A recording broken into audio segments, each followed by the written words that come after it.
Hello everyone and welcome back to Twig or This Week in Gaming. I am your host, Josh B with MER Clan Gaming, and today we're covering all of the gaming news that happened this week, the week of February 12th. This week we have some news from an Xbox podcast and about Diablo 4. After that we have the great release of Helldivers 2 along with some sad news from the Embracer Group. And to wrap things up, we have some news about Final Fantasy VII Rebirth. Let's jump right into it.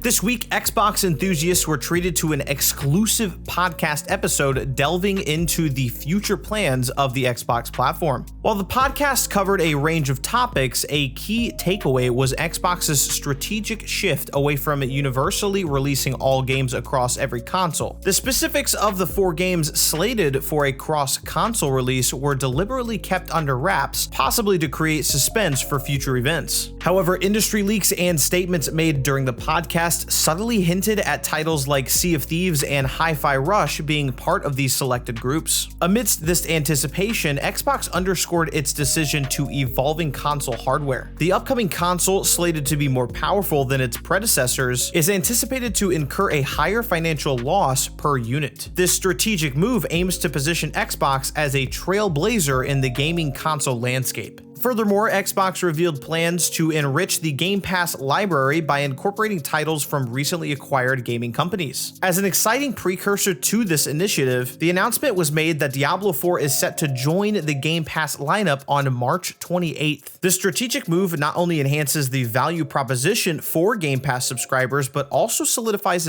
Xbox's commitment to delivering a diverse and compelling gaming experience.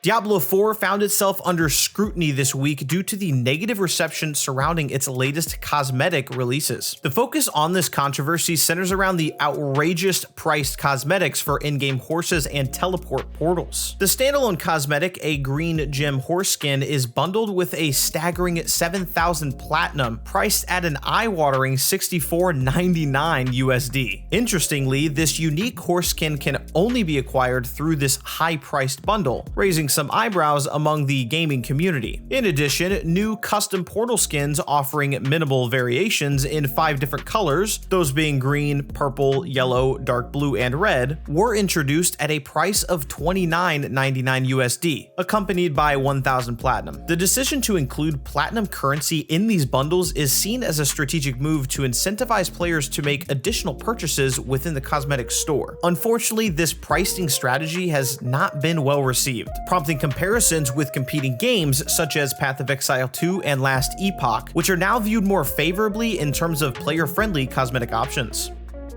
Helldivers 2 has experienced a resounding success this week, captivating players with its thrilling gameplay and immersive experience. The game's launch has been nothing short of amazing, drawing players into the intense battles amongst bugs and robots in the pursuit of defending Super Earth. Offering a 4-player co-op multiplayer experience, Helldivers 2 invites gamers to drop pod into active war zones on an alien planet, where they must tackle both main objectives and side quests while fending off colossal bugs and formidable robots. Players can engage in combat using a variety of weapons or strategically call in artillery and support items from their ship. Upon successfully completing objectives, a dramatic escape ensues, requiring players to dash to their extraction points and fend off relentless enemy hordes until their evacuation ship arrives. If the prospect of a dynamic and action-packed gameplay appeals to you, Helldivers 2 is highly recommended for an engaging and enjoyable gaming experience.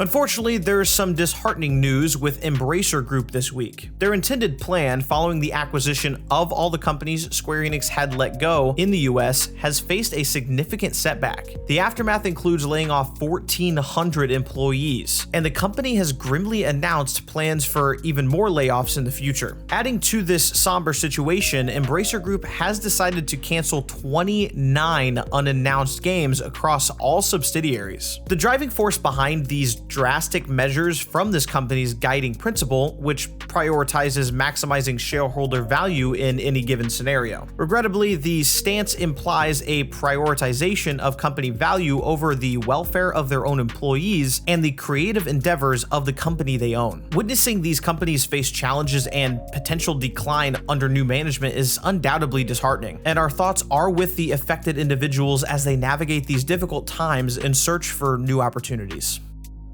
Lastly for this week, it brings us some news on the world of Final Fantasy VII Rebirth, featuring a brand new trailer and an accompanying demo. The initial part of this demo retraces the iconic Nibelheim incident, offering players a chance to skip this chapter in the full game, although many are likely to revisit it in the full experience. Additionally, this demo is set to receive an update this week, introducing new content that delves into later game combat dynamics and their flow. We've chosen not to actually delve into the trailer's details to avoid any spoilers for the full game. Anticipation is definitely high for this new installment in the remake trilogy, and fans are eagerly awaiting for the release.